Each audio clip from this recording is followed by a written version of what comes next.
The transport ship docked at Station Arcturus Prime with a soft hiss.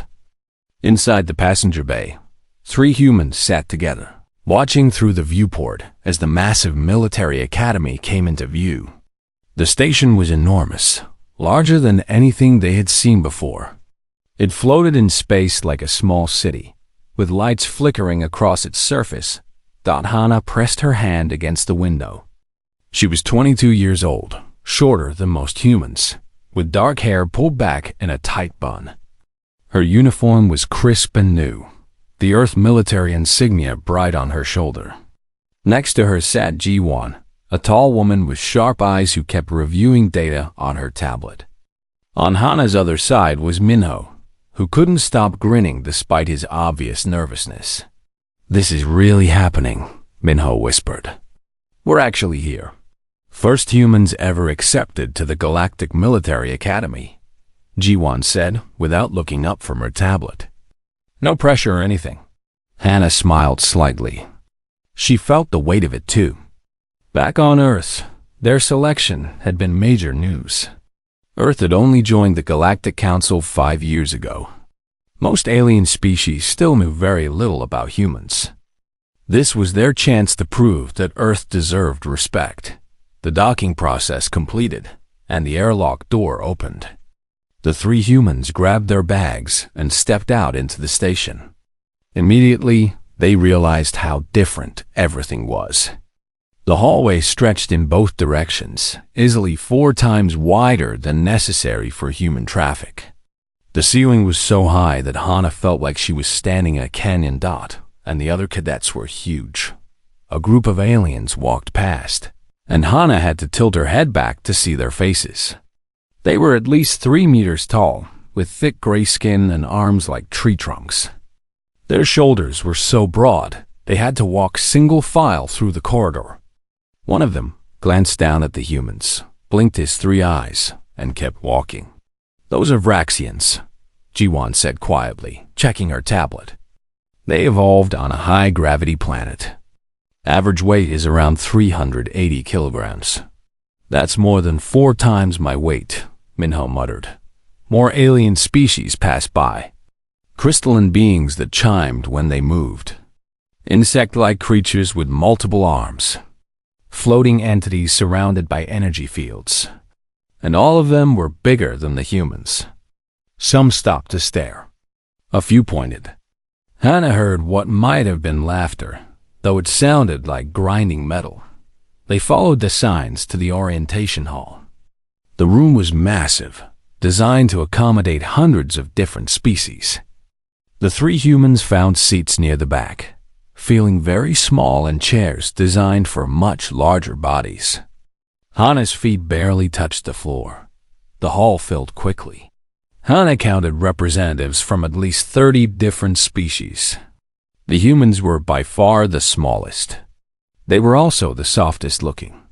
Every other species had some kind of natural armor, scales, or thick hide. Human skin looked paper-thin in comparison. A massive Vraxian stepped onto the central platform. He was even larger than the ones they had seen in the hallway, with ceremonial scars across his chest and arms. His voice boomed through the hall without need for amplification. "I am Commander Thelzar. Welcome to the Galactic Military Academy. You are here because your species believes you have potential. Over the next cycle, we will test that belief. Many of you will fail. Some will be injured. A few may die. That is the nature of warrior training." The commander's 3 eyes swept across the room. When his gaze reached the humans, it stopped. He stared at them for a long moment. "I see we have new species this cycle," Thelzar said. His tone was not welcoming. "Earth's representatives, humans." He pronounced the word like he was tasting something unpleasant. "I admit, I question the Council's decision to approve your attendance. You appear fragile." Nervous laughter rippled through the hall. Hana felt her face grow hot, but she kept her expression neutral. Beside her, Minho's jaw tightened. Ji-won continued looking straight ahead, showing nothing. However, the commander continued. The Council has approved your presence. You will be given the same opportunities as all cadets. You will also face the same standards. No exceptions will be made for your physiology." He paused. "Though I suspect you will request transfer to support division soon enough." More laughter. This time, it was louder. The orientation continued for another hour. The commander explained the academy structure, the ranking system, and the importance of the proving grounds. Physical strength, he emphasized, was the foundation of all military capability. Without a strong body, tactics and intelligence meant nothing. When orientation ended, cadets were assigned to their quarters. The humans discovered they had been placed in Section K, which Ji-Wan's research revealed was designated for support species. The rooms were smaller and located far from the main training facilities. "They think we're not real soldiers," Minho said as they unpacked. "We're already being treated like we don't belong." "Then we prove them wrong," Ji-Wan replied. Hana said nothing. She was thinking about the commander's words. Fragile. That's what he saw when he looked at them. That's what everyone here saw. Small, soft, weak humans from an unknown world. The first meal in the academy cafeteria confirmed their status. The room was divided by species, with larger and more prestigious groups claiming the best areas. The humans collected their food and found an empty table in the corner. Other cadets stared as they passed. Some whispered. Others made no effort to hide their amusement. A group of Vraxians approached their table. The one in the lead was massive, even by Vraxian standards, with golden bands around his arms marking him as a champion of some kind.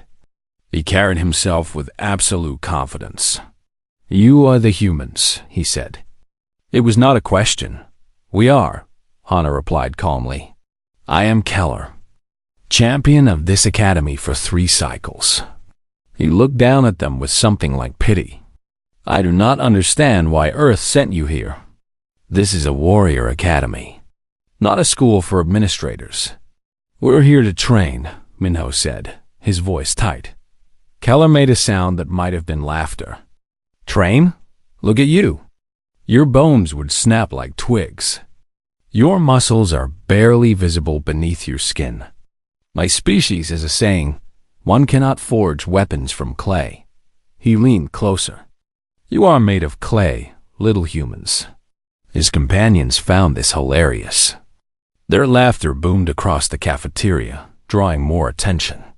Hana felt dozens of eyes on them now, all curious to see how the fragile humans would respond. "We're made of the same things you are," Hana said quietly. "Muscle, bone, and blood." "Yes," Keller agreed, "but in such small, pitiful amounts." He straightened up. "I give you 1 week before you request transfer. Perhaps 2, if you are stubborn." He turned to leave, then paused. "Do not feel ashamed. Not every species is built for combat. There is honor in knowing your limitations." The Vraxians walked away, their laughter echoing behind them. Around the cafeteria, other cadets were whispering and pointing. The humans had been publicly labeled as weak on their very first day. G1 set down her fork carefully. "I already hate it here." Minho nodded. "At least we're together." Hana was quiet. She watched Keller rejoin his group, saw the easy confidence in his movements, the casual strength in every gesture. He had probably never been challenged in his life, never had to prove himself. His size and power were obvious, visible, impossible to question. But Hana knew something that Keller didn't, something that none of the aliens here understood yet. Strength wasn't always visible. Power didn't always announce itself. And humans had spent millions of years learning to survive on a planet that tried to kill them every single day. They would learn. All of them would learn, but not yet. First, Hana needed to watch, to study, to understand exactly what these aliens thought they knew about strength. She needed to see their assumptions clearly before she could break them. She picked up her fork and continued eating. Around them, The cafeteria hummed with conversation and laughter, most of it at the humans' expense. Let them laugh, Hana thought. Let them laugh while they could. The next few weeks were going to be very interesting.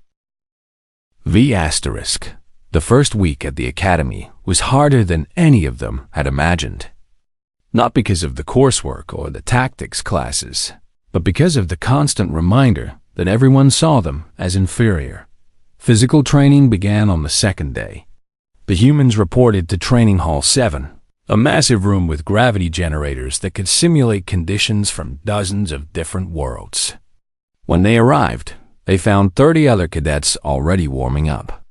Most were Vraxians, but there were also several Koroth, a species with natural armor plating and forearms. Instructor Valkyris, a scarred Vraxian female, looked at the humans without expression. "You will start with basic strength assessment," she announced. "Standard weight, standard gravity. Lift the mass from ground to overhead position. Hold for 5 seconds. Simple." She gestured to a rack of metal bars, each with weights attached. The smallest one was labeled 200 kilograms. Minho went pale. "That's the smallest?" "That is the standard starting weight for cadets," Valkyrie said flatly. "Are you unable to lift standard weight?" The other cadets had stopped their exercises to watch. Hana could feel their amusement, their anticipation of failure. "We can try," Hana said as she approached the 200-kilogram weight. It was roughly equivalent to lifting 3 adult humans at once. She gripped the bar, set her stance, and pulled. The weight moved maybe 2 centimeters off the ground before she had to drop it. Her hands stung and her back screamed in protest. Laughter filled the training hall.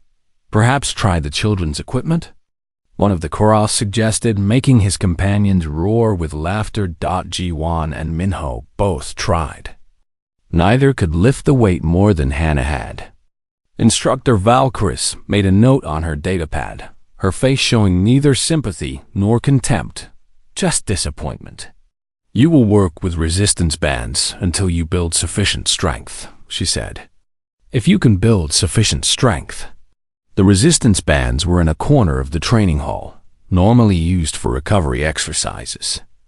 Working there while other cadets easily lifted massive weights felt like being sent to sit at the children's table.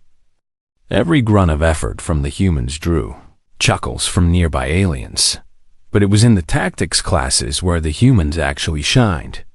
When Ji-Wan proposed a flanking strategy during a simulation, even the Vraxian students had to admit it was brilliant. Minho's engineering solutions impressed the instructors. Hana's quick thinking during a hostage scenario earned her the highest score in the class, yet none of it seemed to matter. After each tactics victory, they returned to physical training and were reminded of their place. The pattern repeated daily. Excel in strategy. Fail at strength. Prove their minds were sharp. Watch their bodies be dismissed as weak. By the end of the first week, the mockery had spread throughout the academy. Cadets from other sections came to Training Hall 7 just to watch the humans struggle with basic exercises. Someone started calling them paper soldiers, and the name stuck. Others called them glass bones or stick people. Keller seemed to take personal pleasure in their struggles. He was in their training group, and he never missed an opportunity to demonstrate the gap between his abilities and theirs. One day, he approached the humans during a water break. He was carrying a 250-kilogram weight in one hand, as casually as a human might hold a bottle. "Still here, paper soldiers?" he asked, not unkindly. He actually seemed curious. "I thought you would have quit by now." "We don't quit," Minho said. Admirable, but pointless. Keller set the weight down with a heavy thud. "Look, I do not wish to be cruel. I actually respect your intelligence. Ji-Wan's tactical thinking is impressive. Hana, your spatial awareness is excellent. And Minho, your technical knowledge surpasses most cadets here. But," Hana prompted, "but this is a military academy. Wars are not won by clever ideas alone. They are won by warriors who can endure, who can carry their wounded comrades, who can break through doors and lift debris and fight for hours without stopping. He gestured at his own massive frame. My people evolved for this. Your people. He trailed off, searching for a polite way to say it. Evolved for something else? Hannah suggested. Yes, exactly. Keller seemed relieved she understood. There is no shame in it. The galaxy needs many types of species. Perhaps humans are meant to be strategists, engineers, diplomats. Why force yourselves into a role that does not fit? He walked away before any of them could respond. Around the training hall, other cadets nodded in agreement. Even some of the human-friendly students seemed to think Keller had a point. Why were they here, struggling and failing, when they could excel elsewhere? That night, lying in her bunk, Hannah stared at the ceiling. Her whole body ached. Her hands had blisters from the resistance bands. Her muscles screamed from exercises that other species considered basic warm-ups. And tomorrow would be exactly the same. Her tablet buzzed. A message from her mother on Earth. Saw your first week reports. The media here is getting worried. Some politicians are saying we should pull you out before there's an injury. Stay safe, honey. It's okay if this doesn't work out. Even Earth was losing faith in them. The second week brought new challenges. The gravity in Training Hall 7 was increased to 1.2 times standard, matching the conditions most Raxian cadets grew up in. For them, it was normal. For the humans, it felt like wearing a backpack full of rocks all the time. Hannah watched as a young Vraxian cadet, barely past adolescence, easily lifted a 300-kilogram weight overhead. The same cadet who, in tactics class, couldn't plan a simple perimeter defense. Here in the training hall, he was a star. Intelligence didn't matter when you could bend metal with your bare hands. During a break, Hannah accessed the Academy's database. She started researching xenobiology, comparative anatomy, evolutionary history. She read about Vraxian muscle structure, Koroth bone density, Lumith energy metabolism. She studied everything. G1 found her in the database archive late one night. What are you looking for? Information, Hannah said. About us. About them. About why they think we're so weak. Because we are weak. Compared to them.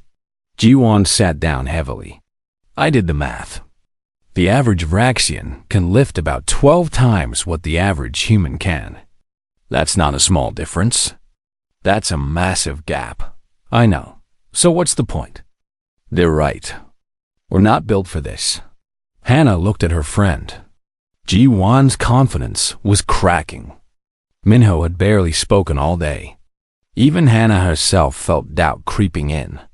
Maybe they were wrong. Maybe humans didn't belong here. Then she remembered something from her research. Something about Earth that made it different from almost every other inhabited world in the galaxy. She pulled up the planetary classification data. Look at this, she said, turning the screen toward G1. Earth classification. G1 read it. Her eyes widened. Class 12 Death World? That can't be right. Death worlds are places where nothing survives without serious adaptations. Earth is... We have cities, civilization. How can it be a death world? Because we adapted, Hannah said quietly. We adapted so completely that we forgot how deadly our world actually is. She pulled up comparative data. Look at the temperature variations. Look at the predator species count. Look at the disease and bacterial threats. Most species here evolved on garden worlds with stable climates and minimal dangers. We evolved in a nightmare. So maybe we're not weak. Maybe we're just built for different kinds of strength. And maybe, Hannah's eyes gleamed in the dim light, maybe it's time we showed them what humans are actually capable of. The next day in the training hall, Keller made his usual rounds. He was preparing for the mid-cycle combat exhibition, where he would perform his traditional lift of supremacy. The event was legendary, the Academy's grandest tradition. He didn't notice Hana watching him with new eyes, calculating, measuring, planning. He didn't see the determination replacing the doubt in her expression. He was too busy being confident, too secure in his assumptions about the fragile little humans. But he would notice soon enough. They all would. The Academy Bulletin announced the mid-cycle combat exhibition 3 weeks in advance. Posters appeared on every corridor wall showing Keller in his ceremonial armor, holding the champion's pillar above his head. The event was a major celebration, broadcast across military channels to dozens of worlds. Hana studied the posters carefully. The pillow weighed 500 kilograms. Keller would lift it as a demonstration of Raxian strength and military excellence. It was tradition, honor, and power, all in one gesture. "Are you still researching?" Minho asked, finding her in the database archive again. "Always," Hana replied. Her screen showed complex data about muscle physiology, adrenaline responses, and something called myostatin regulation. "Did you know that humans are one of only 3 species in the galaxy with voluntary override capacity for muscle limiters?" "What does that mean?"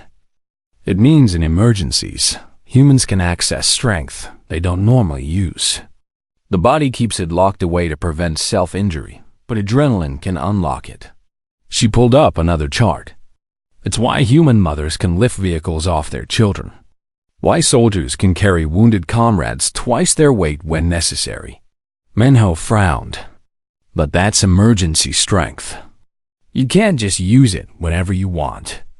"Maybe, but what if you could train your body to access more of it safely? What if the reason we seem weak is because we're only using a fraction of what we're capable of?"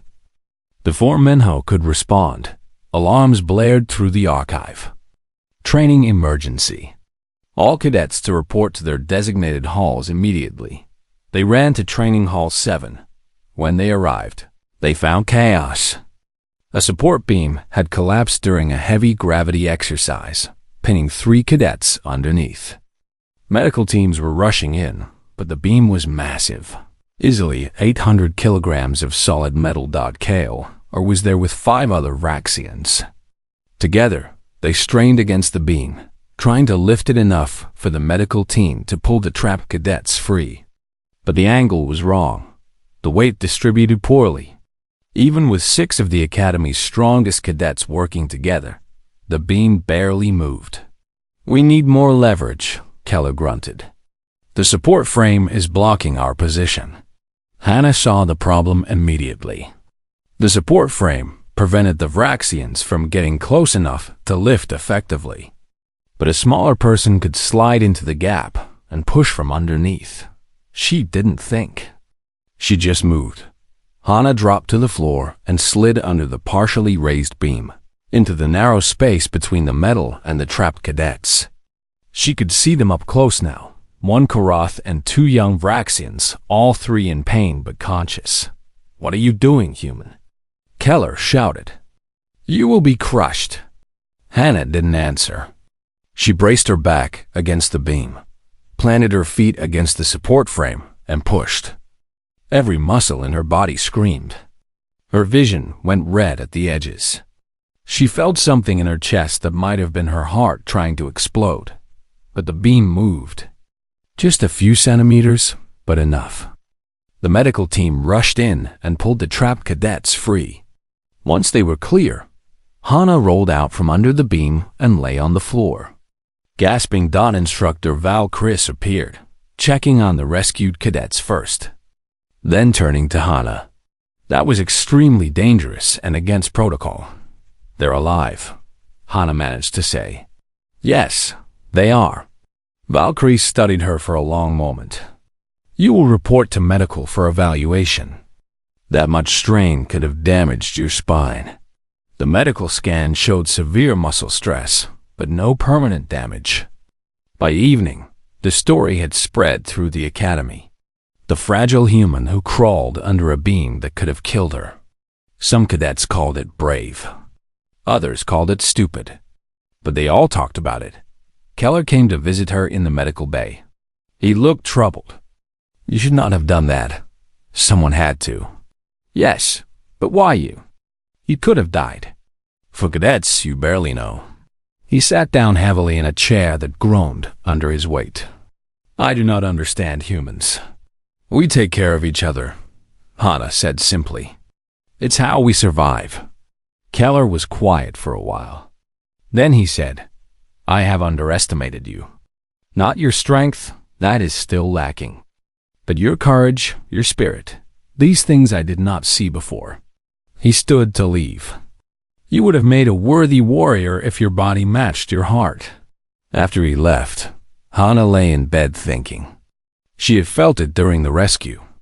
That moment when her body accessed strength that shouldn't have been there. Emergency reserves, adrenaline boost, whatever it was called. For a few seconds, she had been much stronger than normal. The question was, could she do it again? Could she do it on purpose? She spent the next week researching and experimenting. She learned about breathing techniques that could trigger adrenaline responses. She studied psychological methods for overriding the body's safety limiters. She pushed herself harder in training, learning to recognize the feeling just before her muscles accessed those hidden reserves, thought it was dangerous. She knew that using emergency strength repeatedly could cause serious injury. But she was careful, always stopping before the damage threshold. And slowly, gradually, she felt herself getting stronger. Not just muscle growth, but learning to use what she already had more efficiently. The exhibition was only 1 week away, when Keller cornered all 3 humans in the training hall. He had a dozen other cadets with him, forming a semicircle that blocked any easy exit. The training hall fell silent as other cadets sensed something important was about to happen. Paper soldiers, Keller said, his voice carrying across the room. I have been thinking about your situation, about your presence at this academy, wondering when we'll quit. Minho asked sharply. No, actually, I no longer believe you will quit. Your stubbornness is impressive, if pointless. Keller crossed his massive arms. But stubbornness is not enough. This academy trains warriors. And warriors must prove their strength. He gestured to one of his companions, who brought forward a 250-kilogram weight. This is half what I will lift at the exhibition. A simple test. If any human can lift this weight, overhead, holding it for 5 seconds in standard academy gravity, I will publicly apologize for every insult. I will advocate to the council that humans should be recognized as a warrior species. The training hall buzzed with murmurs. It was a generous offer. More than generous. Keller was putting his reputation on the line. And if we fail? Jawan asked. Then you voluntarily resign from the academy. All 3 of you. You admit that humans are not meant for warrior training, and you return to Earth. Keller's 3 eyes fixed on each of them in turn. The test will take place at the exhibition, before the entire academy and all the military officials in attendance. Everyone will witness either your triumph or your failure. Minho turned to his friends. He's calculated this perfectly. 250 is just beyond what we can lift. He's seen our progress. He knows we can't do it. I can lift 180 kilograms now, Jiwan whispered. Maybe in another month. The exhibition is in 1 week, Minho interrupted. They all knew the math. None of them could lift 250 kilograms. It was impossible. Hana stepped forward. I accept your challenge, but not the way you stated it. Keller's eyes narrowed. What do you mean? I won't lift a 250-kilogram weight. That's boring, meaningless. Hana looked directly at him. I'll lift you instead. All 380 kilograms. In your full ceremonial armor. The training hall erupted. Cadets shouted in disbelief. Several laughed outright. Even Keller looked stunned. "That is absurd," he finally said. "You cannot possibly. Those are my terms. I lift you, or we fail the challenge and resign. Your choice." Keller stared at her.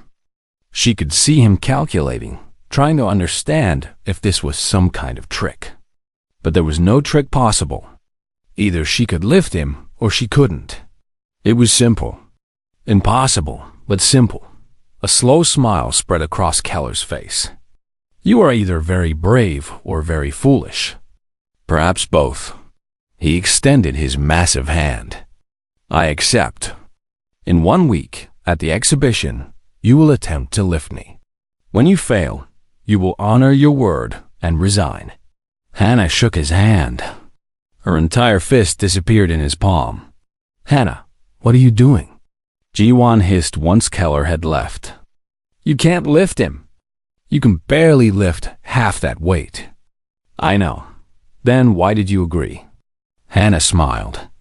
It was not a happy smile or a confident smile. It was the smile of someone who had just committed to something crazy and couldn't back out now. "Because I'm tired of being called fragile. I'm tired of being dismissed. I'm tired of everyone thinking they know what humans can and cannot do." She looked at her friends. "We're from Earth. We survived when everything on our planet tried to kill us. We're persistence hunters who ran prey to death. We're the species that looked at every dangerous animal and plant and bacteria and said, 'Not today.' That doesn't mean you can lift 380 kilograms. Maybe not. But I'm going to try. And whether I succeed or fail, they'll never forget the human who was crazy enough to attempt it." Word spread through the academy within hours. By evening, the news had reached other stations, other planets. The impossible challenge. The tiny human who thought she could lift a Vraxian champion. It became the talk of military channels across the galaxy. Some thought it was admirable. Most thought it was suicide. Everyone agreed it would be the most memorable moment of the exhibition. Hannah had 7 days to prepare for something everyone agreed was impossible. 7 days to prove that humans were more than they. The 7 days passed in a blur of preparation and doubt. Hannah trained every free moment, pushing her body to its absolute limits and then beyond.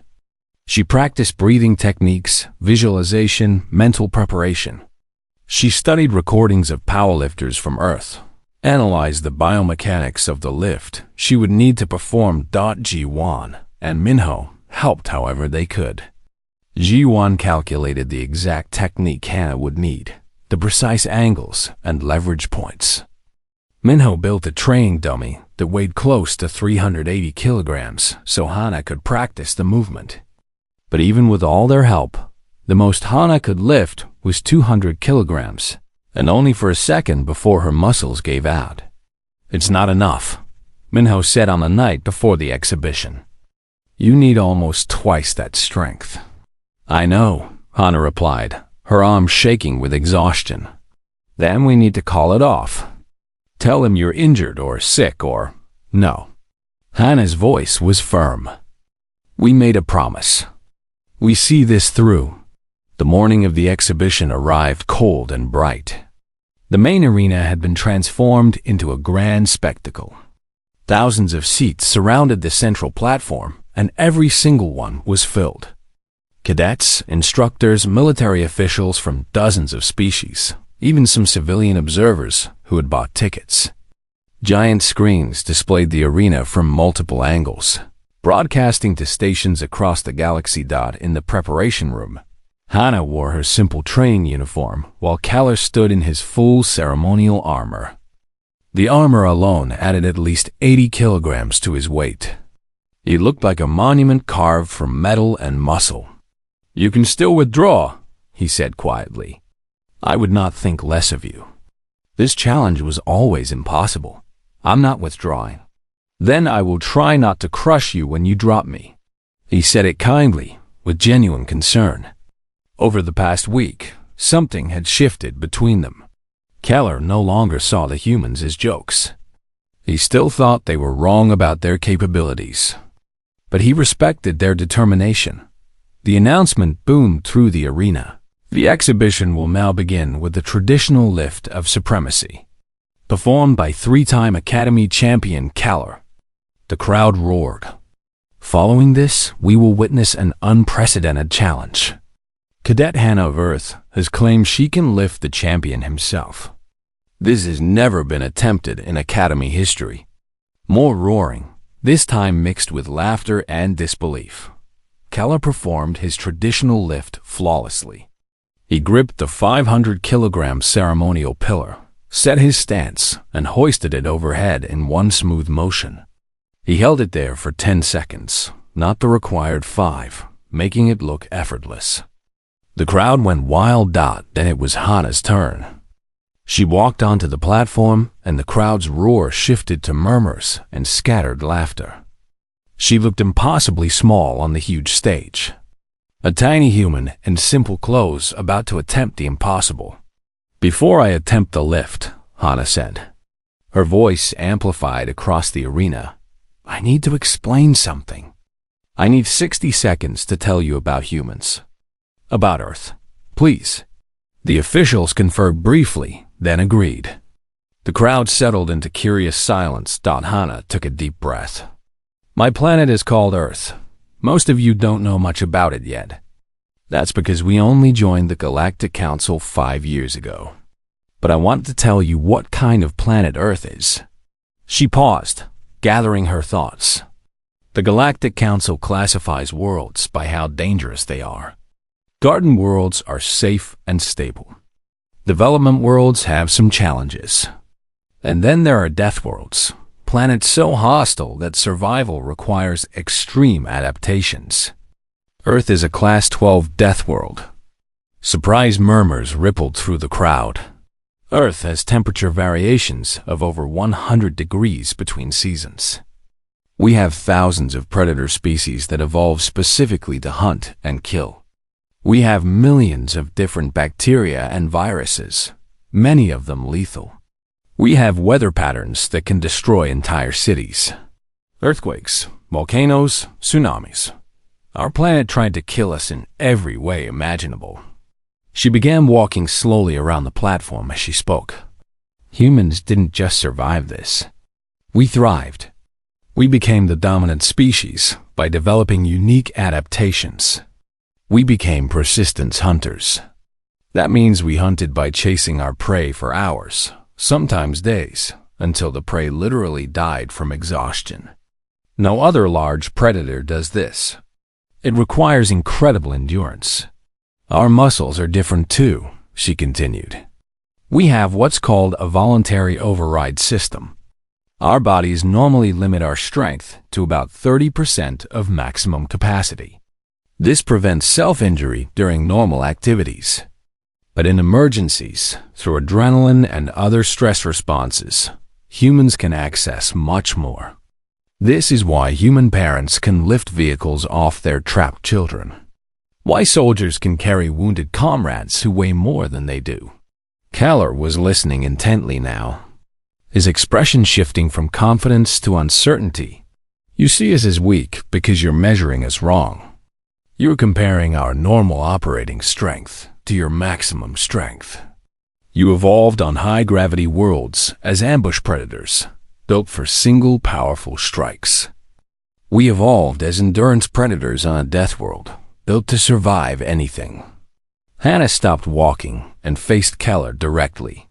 "You think we're fragile, but we're not fragile. We're efficient. And when we need to be, we can be strong in ways you don't understand yet." The arena was completely silent now. "So I'm going to lift Kaller. Not because I'm stronger than him in the way you measure strength, but because for just a few seconds, I'm going to access the reserves that my species developed to survive on the most dangerous planet any of us have ever called home."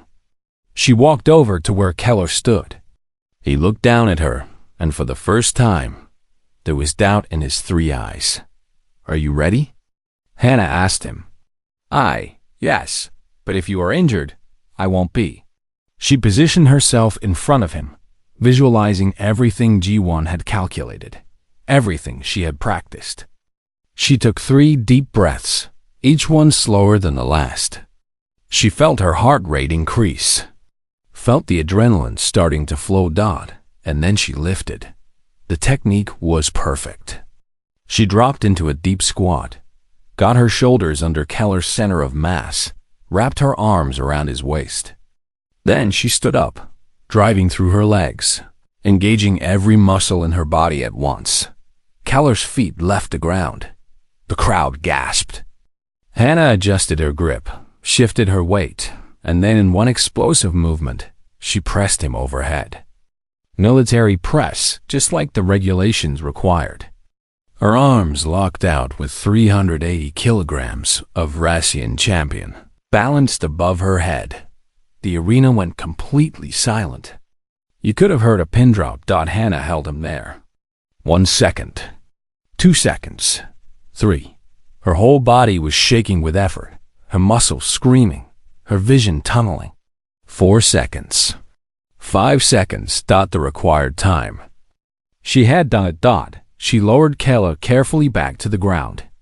He stood there, stunned, looking at her like he was seeing her for the first time. Hannah's legs were trembling so badly she could barely stand, but she stayed on her feet. For 3 heartbeats, nothing happened. The entire arena remained frozen in shock. Then the crowd exploded. Cadets were on their feet, shouting, unable to believe what they had just witnessed. The noise was deafening. Instructors were checking data pads, confirming that yes, it had really happened. Military officials were leaning forward in their seats, suddenly very interested in the small human standing on the platform. Keller dropped to one knee in front of Hannah, a gesture of respect that made the crowd roar even louder. "I was wrong," he said, his voice thick with emotion. "Completely wrong. Forgive me." Hannah's legs finally gave out, and she sat down hard on the platform. Ji-won and Minho rushed onto the stage, catching her before she collapsed completely. Medical teams were running in, but Hannah waved them away. "I'm okay," she gasped. "Just tired. Really, really tired."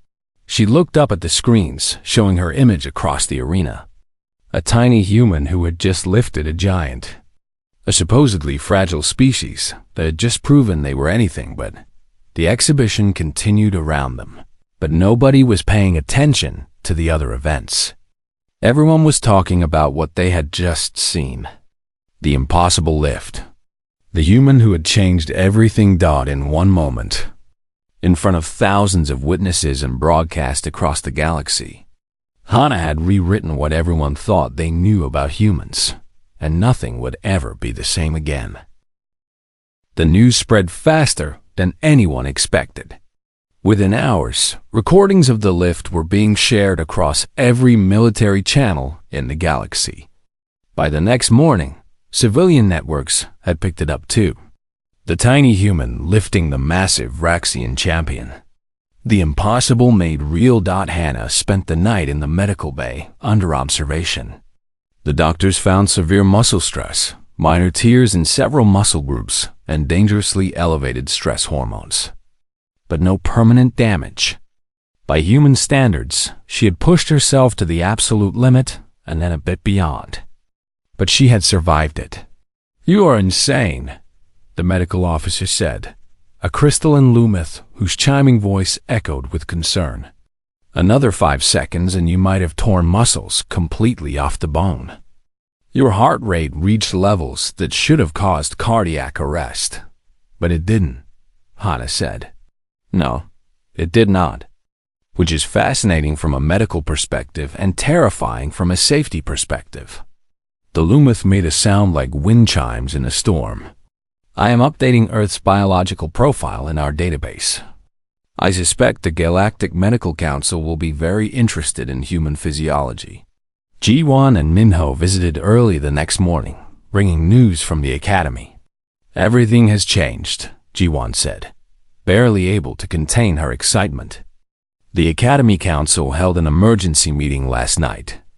Earth has been officially reclassified as a Class 12 death world, the same category as only 17 other known inhabited planets. That's huge, Hana. That changes everything about how other species see us. And there's more, Minho added. The combat training protocols are being revised. Valkyris admitted that the standard weight requirements were based on assumptions about minimum species capabilities. Now they're talking about species-specific training programs instead of one-size-fits-all standards. What about the other cadets? Hannah asked. Her friends exchanged glances. You should see for yourself, Jiwon said, when the medical bay cleared Hana for release. She walked through the academy corridors and immediately noticed a difference. Cadets who had previously ignored the humans now stepped aside to let her pass.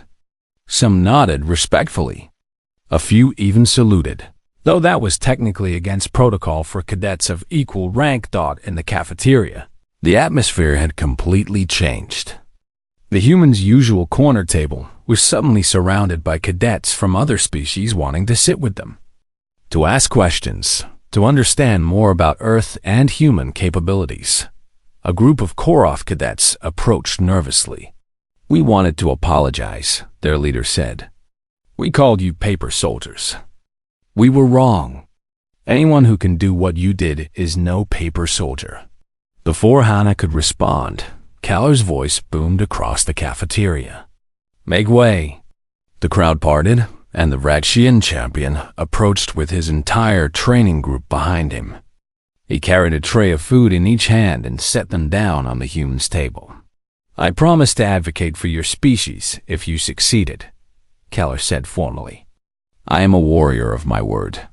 This morning, I transmitted a formal recommendation to the Galactic Council that humans be recognized as a warrior species with full military partnership status. I included the exhibition footage as evidence. He sat down across from Hana, the bench groaning under his weight. I also want to apologize properly, not just for my words, but for my assumptions. I looked at you and saw only what was visible on the surface. I did not see the strength that came from surviving a death world. I did not understand that different environments create different kinds of power. You weren't completely wrong, Hana said. We are weaker than Braxians in normal conditions. That's just physics. Your muscles are more efficient in high gravity. Your bone density is higher. Those are facts. But facts without context are incomplete truths, Keller replied. Yes, my muscles are stronger in normal conditions. But I watched you access reserves I did not know existed. I felt you lift me when by all calculations you should not have been able to. That is a different kind of strength, one my people do not possess. Over the following days, the academy transformed around them. Instructor Valkyris personally apologized to the humans and asked Hana to help develop new training protocols. We have been teaching the same way for generations, she admitted. We assumed our way was the only way. You have shown us that different species require different approaches. The Xenobiology department requested detailed studies of human physiology. Scientists from multiple species wanted to understand how the adrenaline response worked, how humans could voluntarily access emergency strength reserves, why Death World evolution had produced such unique capabilities. But the most significant change was in the other cadets. Word spread about what humans actually were, what Earth was really like. The stories grew in the telling. A planet where the weather could kill you, where invisible organisms caused deadly diseases, where predators hunted in packs and even the plants could be poisonous, where humans had not just survived but had climbed to the top of the food chain through sheer determination and intelligence. A small group of cadets from various species approached the humans during one training session. They were all from what the Academy had categorized as support species, smaller and seemingly weaker than the dominant warrior species. You have given us hope, one of them said. A delicate avian species, barely taller than Hana. We were told our people were not meant for combat roles. But if humans can succeed here, perhaps we can too. Perhaps strength is not only about size. That conversation led to something unexpected. Hana started an informal training group for cadets from smaller species. She taught them not to compete directly with larger species on their terms, but to use their own advantages: speed, agility, endurance, problem-solving under pressure. Keller joined these sessions, much to everyone's surprise. "I want to understand," he explained. "My whole life, I have relied on natural advantages. I want to learn how to think like someone who does not have those advantages. It will make me a better warrior and a better leader." The friendship that developed between Hannah and Keller became legendary at the Academy. The tiny human and the massive Raxian champion, training together, learning from each other. They made an odd pair during exercises, but their partnership proved devastatingly effective during tactical simulations as the cycle progressed. The three humans excelled in ways that went beyond physical demonstrations. Ji-Wan's strategic thinking earned her the top score in tactical planning. Minho's engineering innovations improved several training systems. And Hana became known not just for her famous lift, but for her ability to assess situations quickly and lead mixed-species teams effectively. The Academy Combat Tournament arrived at the end of the cycle. Keller won it again, his fourth consecutive title. But the surprise came in the smaller weight classes. Hannah made it to the semifinals, losing only to a veteran cadet with twice her experience. More importantly, 3 cadets from previously dismissed species made it past the first rounds. Inspired by the humans' example, on graduation day from the first cycle, the Academy held a ceremony in the main arena.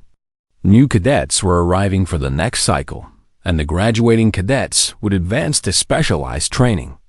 But before the formal ceremony began, the Academy Council made an announcement. "This cycle has taught us important lessons," the council leader said.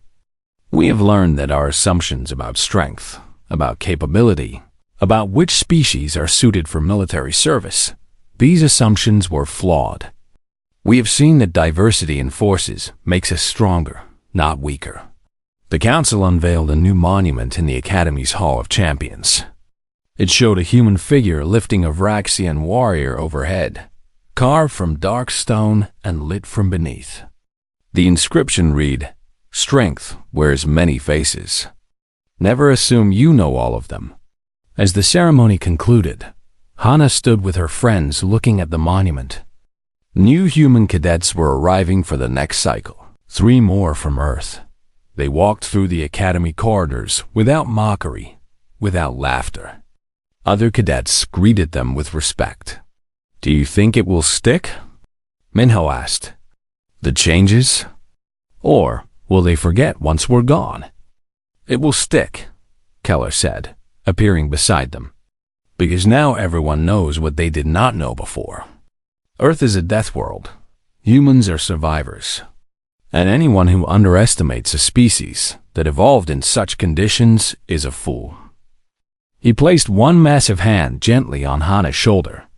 "You did not just prove humans are strong. You reminded all of us that the galaxy is vast and full of diversity. That what looks weak might be strong in ways we do not yet understand. That is a lesson worth remembering." Hana looked at the monument, at her image carved in stone. She had come to the Academy expecting to struggle, expecting to prove herself every single day. She had done that and more. She had changed minds, shifted perspectives, opened doors for species that had been dismissed and overlooked. The galaxy would never see humans the same way again. More importantly, the Academy would never again assume that size and obvious strength were the only measures of a warrior as they walked out of the arena together. A mixed group of humans, Raxians, and half a dozen other species, Hana smiled. The real victory was not the lift. The real victory was this: cadets from different worlds,